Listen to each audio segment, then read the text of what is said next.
नमस्कार। आप सभी का फिर से हार्दिक स्वागत करते हुए भारतेंदु हरिश्चंद्र के हिंदी भाषा जो पद हम लोगों ने जिसके भावार्थ पढ़ा था आज उसकी हम फिर से चर्चा करने जा रहे हैं।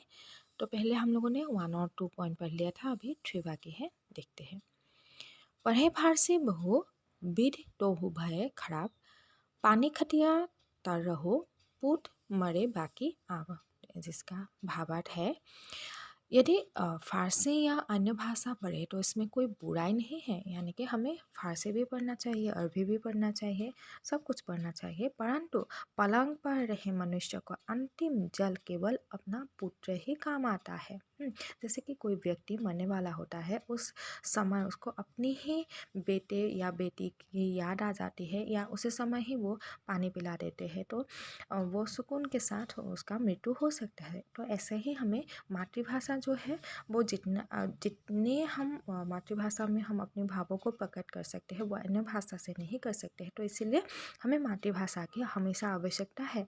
उसी प्रकार भिन्न भाषाओं के ज्ञान होने पर भी अपनी भाषा का ज्ञान होने अति आवश्यक है। तो जितने भी हम भाषाएं पढ़ ले फिर भी उन भाषाओं से हमारी मातृभाषा जो है वो प्रिय है और अत्यंत आवश्यक है।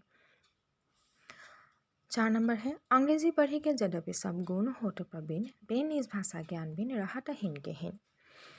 इसका शब्दार्थ है प्रवीण यानी कि गुणवान, पंडित हो जाना, नीच यानी कि अपने, हीन यानी कि मूर्ख।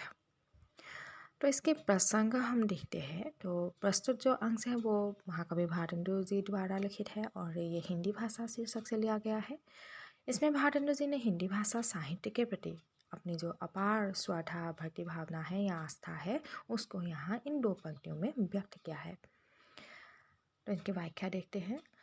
अंग्रेजी पढ़े लिखे भारतीयों के प्रति यहाँ कवि अपनी उदासीनता व्यक्त करता हुआ मातृभाषा के महत्व की ओर संकेत करता हुआ कह रहा है कि यानी कि जो लोग सिर्फ अंग्रेज़ी ही बोलते हैं, आजकल अंग्रेज़ी ज़्यादा चलता है तो इसीलिए अंग्रेज़ी पर लोग ज़्यादा ध्यान देते हैं, तो उनको यहाँ कहा गया है कि मातृभाषा के महत्व की ओर संकेत करता हुआ वह कहता है कि यद्यपि यह ठीक है कि आज अनेक भारतीय अंग्रेजी भाषा को पढ़कर ब्रिटिश साम्राज्य में बड़े गुणवान तथा पंडित बन गए हैं, तो भी भारत में रहने पर अपनी मातृभाषा के ज्ञान के अभाव में पंडित और चतुर होने पर भी मूर्ख के मूर्ख ही बने रहते हैं। यानी कि जितने भी लोग और दूसरी भाषा जैसे कि अंग्रेजी भाषा पढ़ ले, जितना भी ज्ञान प्राप्त कर ले, फिर भी वो अपनी मातृभाषा के बिना वो मूर्ख ही कहलाएगा, क्योंकि दैनिक व्यवहार में मातृभाषा से ही काम लेना पड़ता है। यानी कि जो हम रोज़ की बातें हैं वो अपनी मातृभाषा से ही करते हैं, ना कि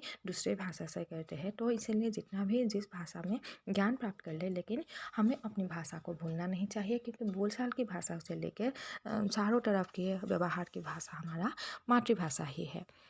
बाकी के बात हम नेक्स्ट वीडियो में बता रहे हैं। धन्यवाद।